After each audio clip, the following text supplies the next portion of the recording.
안녕하세요. 저는 태국 경찰 아난다입니다. 제 업무는 주로 불법 체류자 단속과 불법 취업, 알선 방지입니다. 요즘 한국에서 태국인 불법 체류자들이 대규모로 단속되고 있다는 소식을 들으면서 여러 생각이 교차합니다.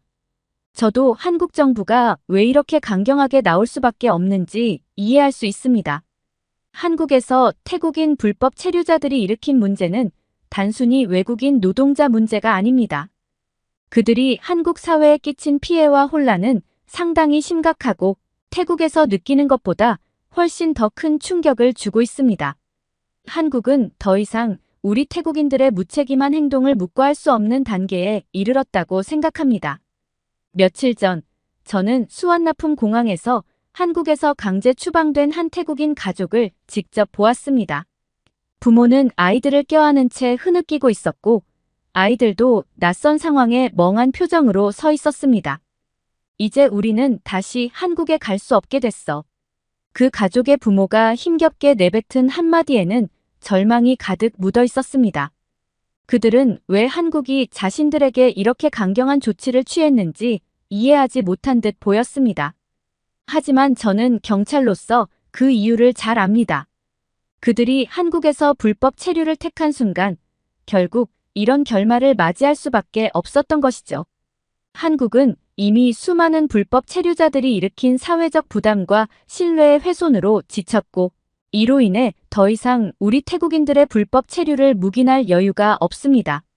저는 그 가족의 모습을 보면서 태국인들이 왜 코리안 드림을 꿈꾸며 한국으로 가려는지 이해하면서도 그 과정에서 저지르는 규칙 위반과 불법적인 행동이 결국 한국 사회에 해를 끼친다는 사실을 다시금 실감했습니다. 그동안 많은 태국인들이 한국에서 불법 체류하며 각종 불법 행위를 저질러 한국 사회에 큰 불신을 남기고 있다는 뉴스를 접하면서 한국 사회가 우리 태국인들을 더 이상 순수하게 보지 않게 된 것도 무리는 아니라고 느꼈습니다. 태국에서는 이런 현실을 그저 안타깝게 바라보는 시각이 강하지만 한국 정부의 입장에서 보면 그들의 강경한 대응이 결코 부당하지 않다고 생각합니다. 불법 체류자들이 사회에 미치는 부정적인 영향을 감당할 수 없을 정도로 한국도 이 문제에 피로감을 느끼고 있으며 결국 단호한 조치를 취할 수밖에 없는 상황에 이른 것입니다. 그 가족을 보며 저는 여러 가지 감정이 교차했습니다. 규칙을 어기고 법을 위반하는 태국인들이 결국 고향으로 쫓겨나 가족과 함께 절망하는 모습을 지켜보는 것은 가슴 아픈 일이었지만 한국 사회가 더 이상 이런 상황을 받아들이기 힘들다는 점도 충분히 이해할 수 있었습니다. 저는 경찰로서 그리고 같은 태국인으로서 이 문제를 해결해야 할 책임감을 느끼며 오늘 이 이야기를 시작하려 합니다. 태국에서는 더 나은 삶을 위해 한국으로 떠나고자 하는 사람들이 많습니다. 하지만 한국행을 준비하는 과정에서 그들이 직면하는 현실은 그리 단순하지 않습니다. 저도 경찰로서 매일같이 불법 체류를 시도하는 사람들과 마주하다 보니 이들이 한국에서 겪는 어려움과 사회적 문제를 깊이 알게 되었습니다. 얼마 전 단속 중에 만난 빈이라는 청년이 기억에 남습니다. 빈은 태국의 작은 농촌 마을에서 자랐고 가족을 부양하기 위해 한국으로 가고 싶어 했습니다. 그는 이미 브로커에게 큰 돈을 지불하고 한국에서 일을 구해 돈을 벌 계획을 세웠다고 했습니다. 경찰관님, 한국에 가서 일하면 정말 돈을 많이 벌 수 있나요? 라며 저를 바라보는 그의 눈빛에는 기대와 불안이 뒤섞여 있었습니다. 빈의 손에는 브로커가 쓴 메모 한 장이 있었는데 그 메모에는 한국에 도착해서 어떻게 입국 심사를 통과해야 하는지 한국에서 눈에 띄지 않게 머무르는 법까지 상세히 적혀 있었습니다. 한국에서 불법 체류를 하려는 사람이 이렇게 많고 그들을 위해 브로커들이 치밀하게 작전을 짠다는 사실에 저는 다시 한번 놀랐습니다. 빈, 내가 생각하는 것처럼 한국에서 불법으로 일하는 게 쉽지 않아. 한국은 이미 불법 체류 문제로 골머리를 앓고 있고 특히 태국인들 때문에 단속이 강해졌어. 제가 설명하자 빈은 실망한 얼굴로 고개를 떨궜습니다. 그가 그렇게 한국행을 포기한 것은 다행이지만 사실 한국으로 가기 위해 불법적인 방법을 모색하는 태국인들은 빈처럼 많은 어려움을 겪고 있다는 점을 생각하면 마음이 복잡해졌습니다. 이런 상황은 하루 이틀 일이 아닙니다. 태국에서는 한국으로 가려는 사람들이 끊임없이 나타나고 브로커들은 그런 사람들을 이용해 돈을 벌고 있습니다. 브로커들은 이들에게 비싼 수수료를 받고 한국 입국 방법을 알려주며 입국 후에 숨어 지내는 법까지 가르칩니다. 그들은 자신들이 한 일에 책임을 지지 않고 오히려 사람들의 절박함을 악용해 돈을 챙기죠. 제가 현장에서 단속하다 보면 매번 이런 상황을 마주하며 태국인들이 더는 이런 위험한 선택을 하지 않길 바라는 마음이 간절해집니다. 몇 달 전 공항에서 한국행을 준비하는 한 무리의 청년들을 만났습니다. 그들 중 일부는 정당한 서류를 갖추고 있었지만 몇몇은 눈에 띄게 긴장한 표정이었습니다. 그중 한 청년은 론이라고 했는데 그는 저에게 한국 가서 돈 벌면 부모님을 돕고 동생들 학비도 될 수 있잖아요 라며 속삭이듯 말했습니다. 그 말을 들으니 마음이 참 무거워졌습니다. 하지만 현실은 그가 생각하는 것만큼 아름답지 않았습니다. 불법 체류자가 되어 한국에서 돈을 벌기란 쉽지 않을 뿐더러 잡히면 강제 추방될 수밖에 없는 상황을 설명해주자 그는 망설이는 표정을 지었습니다. 한국에서는 이미 태국인 불법 체류자들 때문에 다양한 사회적 문제들이 발생하고 있습니다. 예를 들어 마약 밀매나 불법 성매매와 같은 범죄에 연루되는 사례가 증가하면서 한국 사회는 우리 태국인들에 대한 불신을 쌓아가고 있습니다. 실제로 작년 한국에서는 불법 체류자들 중 다수가 태국인으로 밝혀졌고 이들 중 일부는 마약 거래에 가담해 큰 논란이 되었습니다. 한국 정부가 태국인을 비롯한 외국인 불법 체류자에 대해 단속을 강화할 수밖에 없는 상황을 보면 그동안 태국인들이 한국에서 일으킨 문제들이 얼마나 심각한지 알 수 있습니다. 제 동료 경찰인 마이도 최근 단속 중에 만난 불법 취업 알선 브로커와 관련된 이야기를 해줬습니다. 그 브로커는 태국 내 소셜미디어를 통해 한국에서 고소득 직장을 구할 수 있다고 홍보하면서 많은 청년들을 유혹했습니다. 마이는 그 브로커를 체포하면서 그에게 이 청년들이 한국에 가서 법을 어기며 살아가는 게 당신에게는 그저 돈벌이에 불과하냐? 라고 물었지만 브로커는 시종일관 무덤덤한 표정이었습니다. 태국에서 한국으로의 불법 입국이 큰 문제로 자리 잡은 이유 중 하나는 바로 이렇게 사람들을 착취하는 브로커들 때문입니다.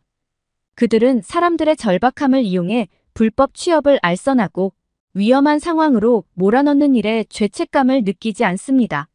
사실 경찰로서 저는 이들에게 한국에 가지 말라는 단순한 조언을 할 뿐만 아니라 그들이 범죄를 저지르지 않고 안전한 길을 선택할 수 있도록 설득하는 일도 중요한 임무라고 생각합니다. 하지만 그들 대부분은 한국에서의 성공적인 삶을 너무도 간절히 원하기 때문에 불법 체류의 위험성을 제대로 인식하지 못합니다. 또한 태국 사회도 아직까지는 불법 체류 문제를 그리 심각하게 여기지 않는 분위기라 이들의 잘못된 선택을 막기란 쉽지 않습니다. 며칠 전에는 한국에서 체류하다가 강제 추방된 한 여성을 만났습니다. 그녀는 아이들을 위해 한국에 갔던 건데 돌아와야만 한다니 너무 허탈하다며 눈물을 흘렸습니다. 이 여성은 불법으로 체류하는 동안 한국 내에서 많은 위험을 감수하면서 일했고 불안정한 상황 속에서 간신히 돈을 모아 아이들에게 송금했다고 했습니다. 하지만 그런 불법적인 선택이 결국에는 자신을 더욱 어려운 상황으로 몰아넣었고 고향으로 돌아왔지만 다시는 한국에 들어갈 수 없게 되었습니다. 경찰로서 저는 이런 사례를 볼 때마다 느끼는 감정이 참 복잡합니다. 물론 그들이 더 나은 삶을 원하고 가족을 위해 희생하고 싶어하는 마음은 이해합니다. 그러나 한국에서 규칙을 어기고 불법적으로 체류하며 타국 사회에 부담을 주는 그들의 행동이 결코 정당화될 수는 없습니다. 한국에서 태국인 불법 체류자들을 대대적으로 단속하기 시작한 이후 태국 사회는 큰 충격에 빠졌습니다.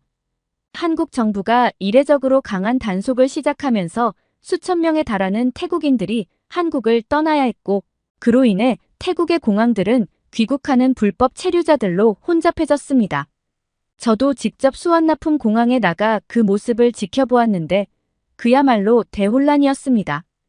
공항 대기실에 서 있는 사람들 대부분이 강제 추방으로 귀국한 사람들로 그들 중 일부는 죄책감보다는 한국에 대한 억울함과 분노를 느끼는 듯 보였습니다. 한국 정부가 왜 이렇게 단속을 강화할 수밖에 없었는지 저는 경찰로서 그 이유를 이해할 수 있습니다.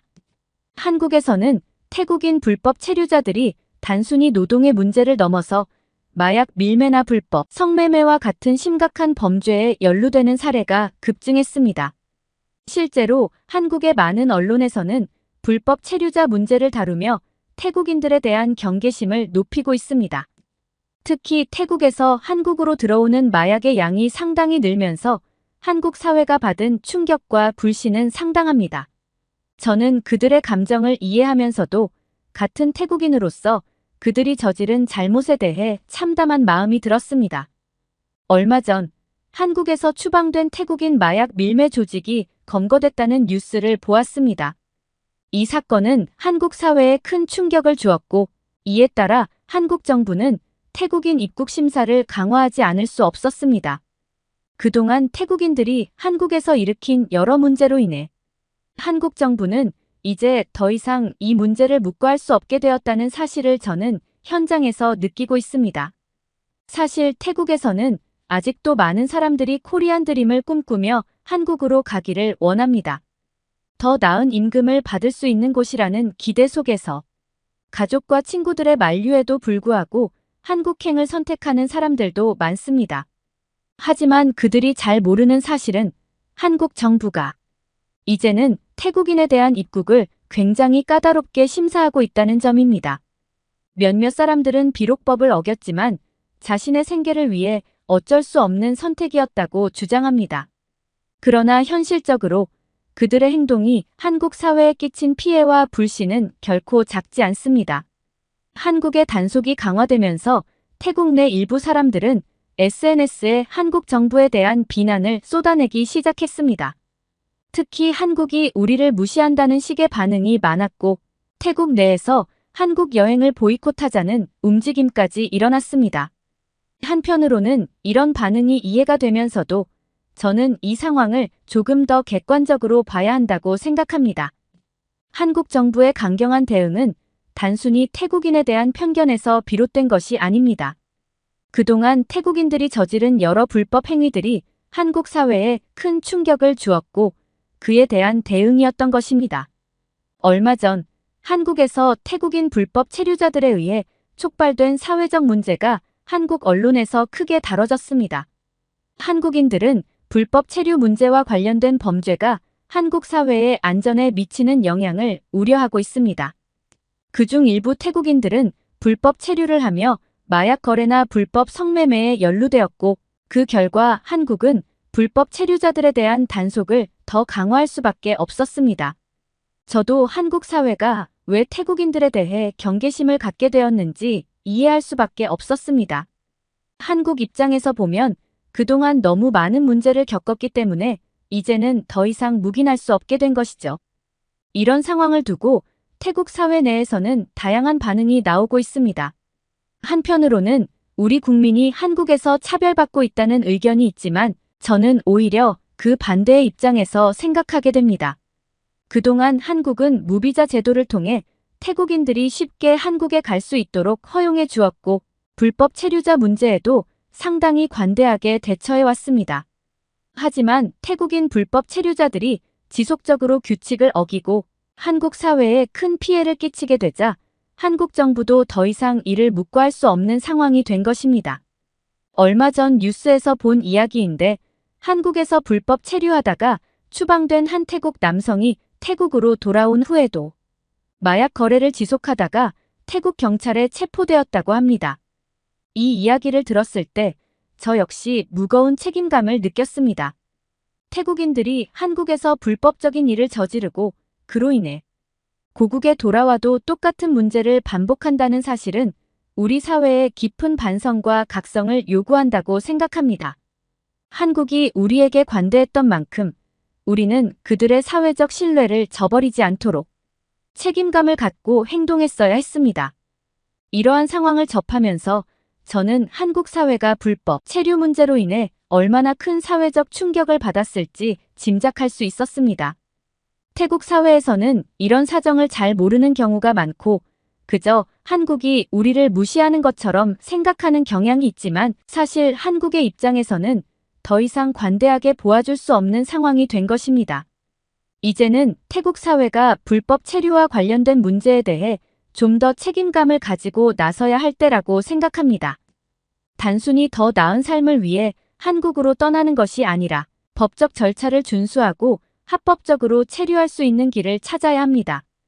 저 역시 경찰로서 이와 관련된 문제를 보다 철저히 단속하고 태국인들이 불법 체류로 인해 겪는 문제를 예방하기 위해 최선을 다하려 합니다. 이런 상황 속에서 저는 태국 정부가 한국과의 관계를 회복하고 불법 체류 문제를 해결하기 위해 적극적으로 나서야 한다고 생각합니다. 우리 태국 국민들이 한국에서 인정받고 존중받기 위해서는 우리가 먼저 법과 규칙을 준수하는 것이 필수적이라는 점을 깨달아야 합니다. 태국에서 경찰로서 일을 하며 불법 체류 문제와 끊임없이 싸워온 저로서는 불법 체류자 문제에 대한 책임을 많이 느낍니다. 하지만 한국에서 태국인 불법 체류자들이 일으킨 다양한 문제들이 뉴스에 보도될 때마다 제 마음속에는 경찰로서의 사명감뿐만 아니라 한 개인으로서의 복잡한 감정들이 쌓입니다. 한국에서 대대적인 단속이 진행되는 모습을 보며 그동안 불법 체류자 문제를 단순히 개인의 생계 문제로만 봤던 저 자신을 돌아보게 됩니다. 불법 체류자들이 저지른 행위가 단순히 불법 체류라는 수준을 넘어섰고 한국 사회에 깊은 불신을 불러일으켰다는 사실을 깨닫고 나니 마음이 무거워졌습니다. 얼마 전 강제 추방된 뒤 태국으로 돌아온 한 여성을 만나게 되었습니다.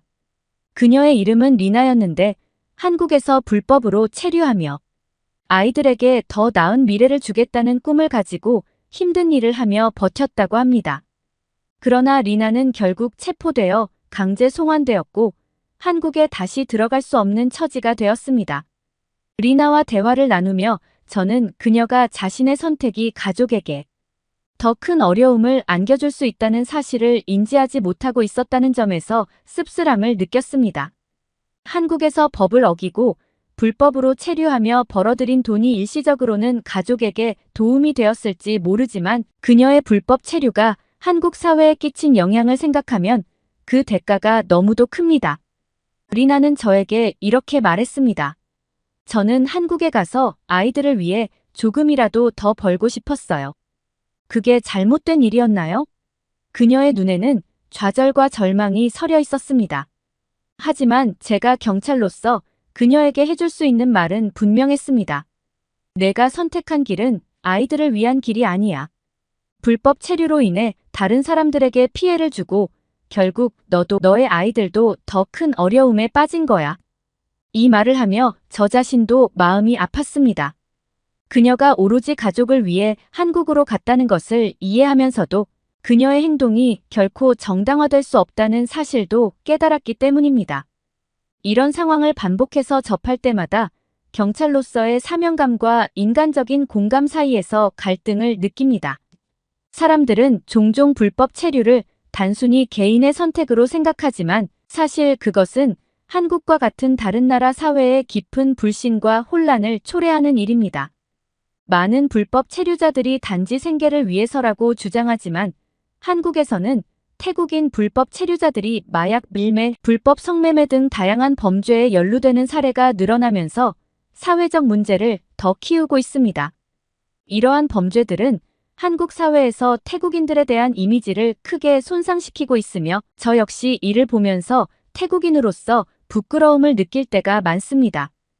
또한 저는 가끔 태국인들이 한국에서 저지른 불법 행위들로 인해 한국과 태국 사이의 관계가 악화되는 것을 느끼며 복잡한 마음이 듭니다. 한국에서 태국인 불법 체류자들이 연루된 문제들이 점점 증가하면서 한국 사회는 우리 태국인들을 더욱 경계하게 되었습니다. 불법 체류자들이 불법적인 방법으로 돈을 벌고 사회적 규칙을 어기며 타국에 부담을 주는 그들의 행동이 결국에는 한국 사회에 깊은 상처를 남기고 있는 것입니다. 저는 이러한 현실을 볼 때마다 더 많은 태국인들이 이를 인지하고 법을 지키며 살아가기를 바랍니다. 얼마 전 만난 타이라는 젊은 남성은 제가 이 내적 갈등을 더욱 깊이 생각하게 만든 인물이었습니다. 그는 경찰관님, 저는 부모님을 돕고 싶었어요. 그래서 한국으로 가려고 했어요. 이게 그렇게 나쁜 일인가요? 라고 질문했습니다. 그의 순수한 질문에 저는 그가 이해하기 쉽게 설명하려고 노력했습니다. 타이, 내가 한국에서 법을 어기면 그것은 단순히 너의 선택이 아니라 한국 사회에 피해를 주는 일이야. 내가 태국에서나 한국에서나 법을 어긴다면 그 책임은 너에게 있는 거야. 그의 표정이 점점 심각해졌지만 저는 그가 이런 점을 확실히 깨닫고 더는 무모한 선택을 하지 않기를 바랐습니다. 제 동료 마이도 가끔 이 문제에 대해 저와 고민을 나누곤 합니다. 마이는 태국인들이 한국에서 일어나는 문제들을 종종 안타까운 시선으로 바라보지만 저와 함께 일하면서 점점 다른 시각을 가지게 되었다고 했습니다. 그녀는 어느 날 저에게 이렇게 말했습니다. 안 한다. 우리가 이렇게까지 단속하는 이유를 다시 생각해보게 돼. 사실 우리 국민들이 저지른 잘못이 한국에 얼마나 큰 영향을 미치는지 몰랐어. 마이의 말에 저도 생각이 많아졌습니다. 경찰로서 우리는 그저 법을 집행하는 사람들일 뿐이지만 타국 사회에서 우리 태국인들이 어떤 인식을 받고 있는지를 알고 나니 마음이 무거워졌습니다. 사실 저도 태국인들이 한국에서 겪는 고충을 모르는 건 아닙니다. 하지만 그들이 한국에서 불법 체류를 택하면서 한국 사회에 미친 영향을 생각하면 단지 안타까운 일로만 넘길 수 없습니다. 그들의 선택이 단순한 개인의 생계 문제가 아니라 한국 사회의 법과 질서를 해치는 일이기 때문입니다. 불법 체류자들로 인해 한국 사회가 느끼는 부담과 불신이 얼마나 큰지 이해하게 되면서 저는 이 문제를 해결하기 위해 우리가 더 많은 책임을 져야 한다고 생각하게 되었습니다. 저는 태국 경찰로서 이런 불법 체류 문제를 막고 태국인들이 한국 사회에서 더 좋은 이미지를 가질 수 있도록 돕고 싶습니다. 하지만 그들이 법을 어기는 길을 택한 이상 그 선택의 대가는 반드시 따라온다는 사실을 알리고 싶습니다. 태국인들이 한국에서 성공적인 삶을 꿈꾸고 싶다면 가장 기본적인 법과 규칙을 지키는 것부터 시작해야 한다고 생각합니다. 저는 태국 경찰로서 불법 체류 문제와 매일같이 마주하며 많은 생각을 하게 됩니다. 단순히 불법 체류자들을 단속하고 그들을 태국으로 돌려보내는 것만이 제가 해야 할 일은 아니라고 느낍니다. 제 경험을 통해 많은 태국인들이 한국에서 더 나은 삶을 꿈꾸지만 그들이 그 꿈을 이루기 위해 선택한 방법이 결국에는 자신뿐 아니라 한국 사회에도 깊은 상처를 남기고 있다는 사실을 알게 되었습니다. 한국에서 강제 추방되어 돌아오는 사람들을 볼 때마다 저는 마음이 무거워집니다. 그들 대부분은 가족과 본인의 생계를 위해 한국에 갔지만 현실은 그렇게 단순하지 않았습니다. 그들은 불법 체류로 인해 한국 사회에서 범죄자 취급을 받게 되었고 결국에는 본국으로 돌아오며 그들의 꿈은 산산이 부서졌습니다. 특히 그들이 불법적인 수단으로 돈을 벌려고 하다가 한국 사회에서 점점 더 많은 문제를 일으킨다는 사실은 저에게 큰 실망감을 안겨줍니다. 이런 문제들이 한국 사회에 미친 영향이 클수록 한국 입장에서 그들을 단속하고 막으려는 노력은 더욱 강해질 수밖에 없습니다. 태국에서도 많은 사람들이 한국을 동경합니다. 드라마나 음악을 통해 한국 문화를 사랑하게 된 사람들은 한국에서의 삶을 꿈꾸기도 하고 그곳에서 성공을 이루고 싶어 합니다.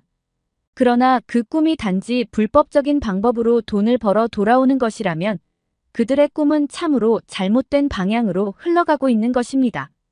저는 많은 태국인들이 코리안 드림을 꿈꾸며 불법적인 길을 택하는 것을 보며 이것이 진정한 의미의 꿈이 맞는지 되묻지 않을 수 없었습니다.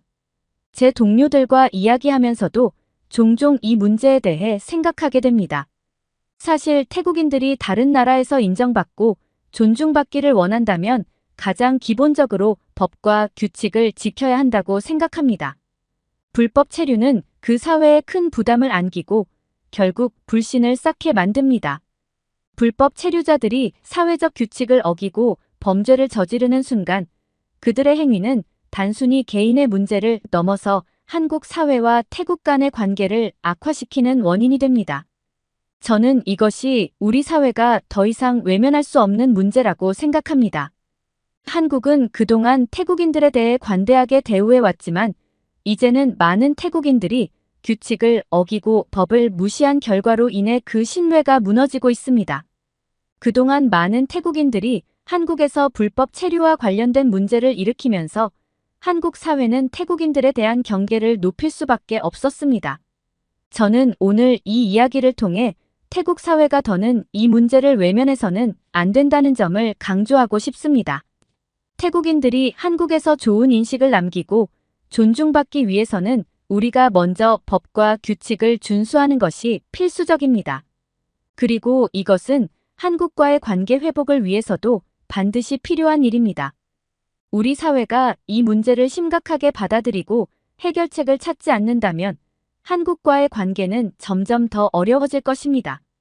저는 태국인들이 한국에 가서 합법적으로 일할 수 있는 길을 찾고 안전하게 살아갈 수 있는 방법을 고민해야 한다고 생각합니다. 우리 사회가 더 나은 경제적 기회를 제공하고 국민들이 외국에서 법을 어기지 않고도 생계를 이어갈 수 있는 환경을 만드는 것이야말로 진정한 해결책일 것입니다.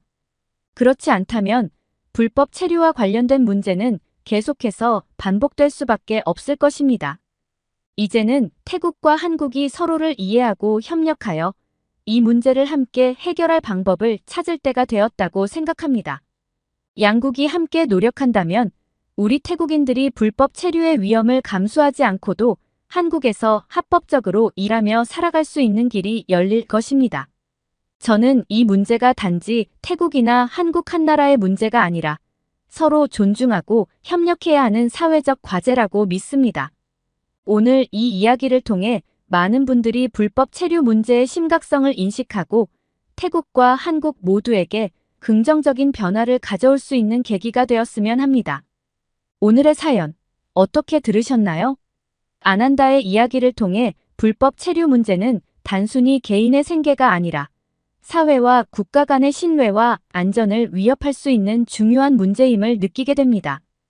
여기 굉장히 지쳐 보이는 여성이 눈물을 흘리고 있습니다. 몹시 초췌하고 힘들어 보이는 얼굴인데요. 그런데 얼마 지나지 않아 이 여성은 활짝 웃고 있습니다. 대체 무슨 일이 있었던 걸까요? 오늘의 사연 시작합니다. 안녕하세요. 저는 미국 텍사스에 사는 엘렌입니다. 저는 지금 사랑하는 한국인 남편과 아주 단란한 가정을 이루고 행복한 삶을 살고 있는데요. 불과 몇 년 전만 해도 이런 일은 상상할 수 없었습니다. 제가 세상에서 가장 불행한 여자라고 생각했으니까요. 사실 저는 한국인 남편과 재혼한 재혼 부부입니다. 현재 남편을 만나기 전까지 저는 전 남편과의 힘든 삶으로 인해 다시는 결혼을 하지 않겠다고 마음먹었었죠. 하지만 지금의 남편을 만난 후로 저는 더 행복해지고 싶다는 생각에 결혼을 하게 되었고 새로운 삶을 살고 있어요. 현재의 한국인 남편과 어떻게 재혼하게 되었는지 이야기해 보려면 전 남편의 이야기가 빠질 수가 없겠군요. 저와 제 전 남편은 한 동네에서 나란히 자라난 이웃사촌이었어요. 부모님들끼리도 친하셨거든요. 젊은 시절 저희 부모님은 샌드위치 가게를 하시고 친구 부모님께서는 정육점을 하셨는데 저희 부모님 샌드위치 가게에 들어가는 고기와 햄은 모두 친구 부모님께 받아다 썼습니다. 고기도 정말 좋은 걸 가지고 오시고 햄도 직접 만드시거든요. 지금 생각해도 마트에서 사 먹는 햄과는 차원이 다른 맛이긴 했습니다. 게다가 저희는 주문이 들어오면 바로 고기와 햄을 구워서 내어주니 맛이 없을 수 없고요. 손님들도 이 집은 빵도 맛있고 야채도 신선하고 소스도 특별하지만 안에 들어가는 햄과 고기가 정말 특별하다고 입을 모아 이야기하셨죠. 부모님 가게가 꽤 잘 된 덕에 체인점까지 생기면서 사업 규모가 정말 커졌어요. 그 친구 부모님의 정육점 역시 저희 사업의 규모가 커지니 함께 성장을 할 수밖에 없는 구조였어요. 함께 잘 살게 되니 부모님들끼리도 인연이 남달랐고 저와 그 친구 역시 어려서부터 같이 어울려 지내다 보니 10대 시절의 추억은 제 전남편과 온통 함께였죠. 그런데 저는 이 친구를 남자로 보진 않았어요. 그냥 친한 친구일 뿐이라고 생각했는데 친구는 절 내심 좋아했었나 봐요. 대학생 때 어느 날 제게 고백을 하더라고요. 한 번도 남자로 바라본 적이 없었는데 고백을 받고 나니 사람이 좀 달리 보이긴 했어요. 하지만 단번에 이 친구가 남자로 보이진 않아 그 고백을 거절했어요. 그 사건이 있기 전까지는요. 제가 대학을 졸업한 지 얼마 되지 않았을 때 아빠의 갑작스러운 교통사고로 졸지에 한부모 가정이 되어버렸습니다. 처음에 상황을 받아들일 수 없었던 엄마는 망연자실한 채 몇 달을 보내셨고 외할머니의 도움으로 다시 추스르고 일상을 시작할 수 있었습니다. 그리고 저 역시도 몹시나 힘든 시간을 보내고 있었는데 그때 옆을 떠나지 않고 제 곁을 계속 지켜준 사람이 바로 이 친구예요. 힘든 사정을 알고 있었던 그 친구가 저를 많이 다독여줬습니다. 그러다 보니 자연스레 이 친구와 사귀게 되었어요. 그리고 저는 부모님의 사업을 물려받기로 했습니다. 부모님의 사업은 안정적이었고 저는 하나씩 일을 배우며 일이 끝나면 남자친구와 데이트를 했어요. 남자친구도 부모님의 사업을 물려받기로 해서 부모님의 일을 돕고 있었는데요. 그리고 3년쯤 지났을 때 남자친구는 제게 청혼을 했습니다. 저희 엄마가 너무나 행복해하시던 얼굴이 아직도 생생해요. 부모님들은 우리가 몇십 년간 이어온 우정이 아이들의 결혼으로 완성된다니 얼마나 기쁜 일이냐며 좋아하셨죠. 결혼 후 저는 사업의 본격적인 사장 역할로 일을 하기 시작했고 남자친구도 마찬가지였어요. 그러던 어느 날 믿을 수 없는 비극이 저에게 닥쳤습니다. 엄마가 암 진단을 받으셨어요. 사실 살이 좀 빠지시는 것 말고는 건강상 문제가 없으셨는데 뭔가 이상하다는 걸 알고 병원에서 진단을 받았을 땐 위암 사기였습니다. 한 번도 생각하지 못했던 일에 손이 떨리더군요. 다른 장기로 전이가 많이 된 상태라 수술도 바로 못 들어가는 상태이신데 치료 자체가 더디게 시작되니 속이 까맣게 타들어갔습니다. 그런데 치료 시작 3개월 만에 엄마는 돌아가셨습니다. 제대로 치료를 다 받아보지도 못하시고 돌아가시다니 너무 허무했습니다. 아빠가 돌아가시고 2년 정도 시간이 흐르니 상처에 딱지가 앉듯이 서서히 나아지는 느낌이었고 이제는 정말 잘 살 수 있을 것 같았는데 엄마의 허무한 죽음이 저를 사지로 내몰았습니다. 일도 내팽겨치고 집에서 울기만 하고 잠을 못 자니 술에 의존을 하게 되더라고요. 일상생활이 불가능했던 저와 달리 남편은 그래도 열심히 일을 했습니다. 그 시기에 남편은 새로운 거래처와도 납품 계약을 했어요. 그리고 사업의 규모가 점점 커지니 직원들을 더 뽑았다고 했는데요. 남편은 정말 열심히 일했고 사업은 더 잘 되었어요. 저는 일을 못하는데 열심히 일하는 남편이 고마웠죠. 바쁜 와중에도 제 정신과 상담도 함께 따라다녀줬고요. 그런데 어느 순간부터 짜증이 좀 늘더라고요. 생각해보니 사업 확장을 하고 한 2개월쯤 되었을 때부터 남편 마음이 변한 것이 느껴졌어요.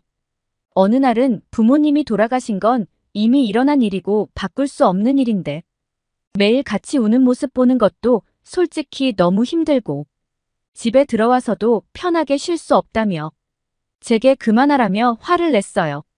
그때 남편 얼굴이 정말 낯설게 느껴졌습니다. 그날 이후 저는 다시는 울지 않았고 이를 악물고 회사에 출근했어요. 그런데 문제는 제가 꽤 오랫동안 회사를 등한시한 탓에 기존 체인점도 계약 해지율이 높았고 신규 경쟁 업체들이 정말 많아졌더라고요. 그래도 꿋꿋이 사업을 이어나가면 된다고 생각했는데 쉽지 않았고 이를 악물고 열심히 일하던 중 제게 마지막 폭탄이 터졌어요. 남편이 회사 직원과 바람이 났더라고요. 알고 보니 그 회사 직원은 어렸을 때부터 한 동네에서 나고 자란 제 절친이었습니다. 어쩜 그렇게 뻔뻔할 수 있을까요? 남편 회사 직원이 제게 어렵게 알려주었고 남편의 바람 사실을 알았는데요. 둘이 좋아 죽는 모습을 눈으로 목격했을 때 그 충격은 이루 말할 수 없었습니다. 남편을 생각해서 마음을 다잡고 다시 일어서야지 했는데 전 뭘 하고 있던 걸까요? 남편에게 따지니 숨기지도 않더라고요. 그리고 모든 건 제 탓이었습니다. 제가 빨리 털고 일어나지 않아서. 제가 집에서 우울해해서 자기도 버틸 만큼 버텼는데 더 이상은 같이 못 살겠다며 이혼을 하자고 했어요. 부모 잃은 슬픔에 빠져 제 감정에만 파묻혀서 산 것이 큰 잘못이었나 봅니다. 그래도 제 절친과 바람을 이해할 순 없었어요. 어차피 이렇게 된 마당에 마음 떠난 사람과 더 살아서 무엇하겠어요.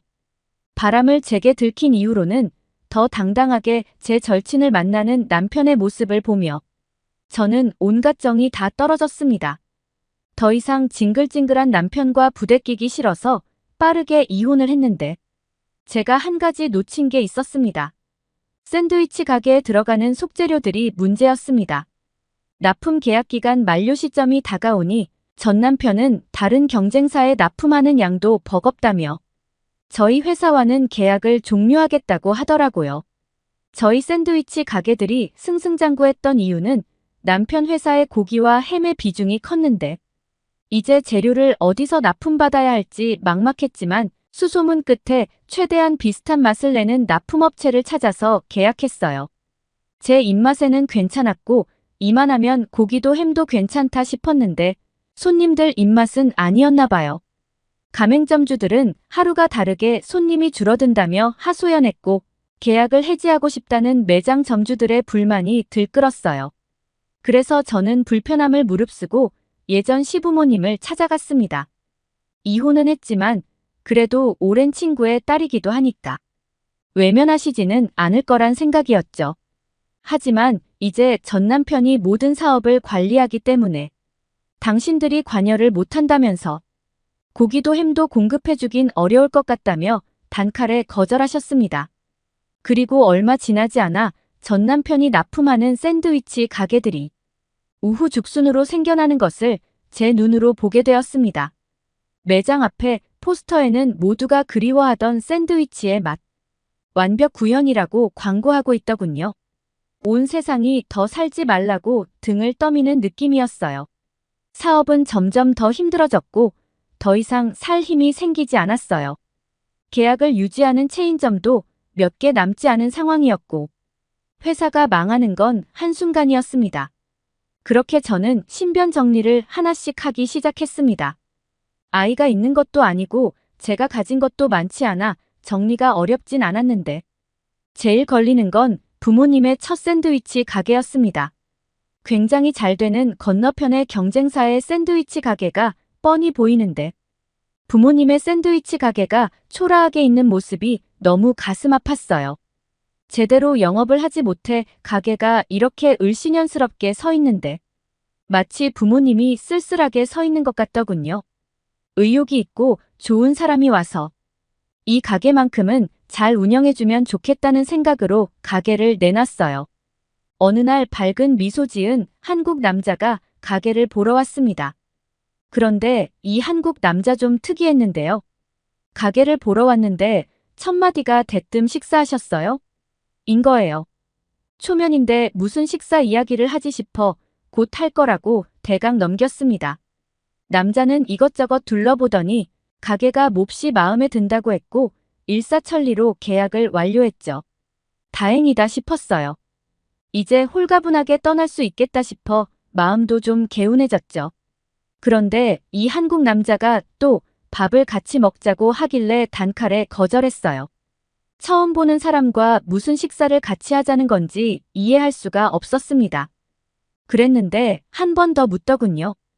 어디 레스토랑 가기 뭐하면 근처 샌드위치 가게에서 사다가 먹자며 괜찮은 곳이 새로 생겼던데 라고 하는데 순간 갑자기 눈물이 팍 터졌습니다. 남자가 너무 당황하더라고요. 실례를 했다며 미안하다고 사과하는데 주책맞은 눈물이 멈추질 않았습니다. 제 옆에서 1시간 넘게 어쩔 줄 몰라 하며 서 있는 남자도 참 어이없겠다 싶어 그간의 일을 말해주었습니다. 아무에게도 다 털어놓지 못한 이야기를. 왜 생판 처음 본 남자에게 이야기를 했나 모르겠습니다. 한국 남자는 제 이야기를 끝까지 다 들어주더니 묻더군요. 고생이 많았다면서 그런데 하나 남은 가게까지 팔고 나면 뭐 하려고 했냐고 묻는 거예요. 제 눈을 뚫어져라 쳐다보는데 말문이 막히더라고요. 생판 처음 보는 남자에게 내가 세상을 뜨기 전 신변 정리 중이에요. 할 수도 없고 어색하게 웃으며 넘기려고 하는 제게 다시 말했습니다. 산 사람은 살아야 한다며 귀한 목숨인데 안 좋은 생각하지 말고 자기가 운영할 음식점에 나와 일을 하면 어떻냐고 제안했어요. 그러면서 자신의 이름은 제이슨이라고 말했습니다. 전혀 생각하지 못했던 말에 놀라 눈을 동그랗게 뜨니 남자가 씩 웃어주는데 갑자기 저도 따라 웃게 되더라고요. 그렇게 저는 이 한국 남자의 음식점에서 일을 하기로 했습니다. 그런데 사실 업종은 좀 특이하게 느껴졌어요. 한국 분식이라니 한국 음식점이야 한두 번 가보긴 했는데 분식이 될까 싶었거든요. 제 돈도 아닌데 내심 제이슨이 걱정도 됐습니다. 이제 시작하는 사람에게 괜히 찬물을 끼얹는 건가 하고 망설이다가 조심스럽게 의견을 전하니 웃더라고요. 제이슨 말로는 제가 연이은 불행의 정신을 좀 빼놓고 사는 동안 한류 바람이 엄청났다고 했어요. 하기사 정신없는 와중에도 넷플릭스의 드라마 K-팝이 엄청난 건 알고 있었을 정도니까요.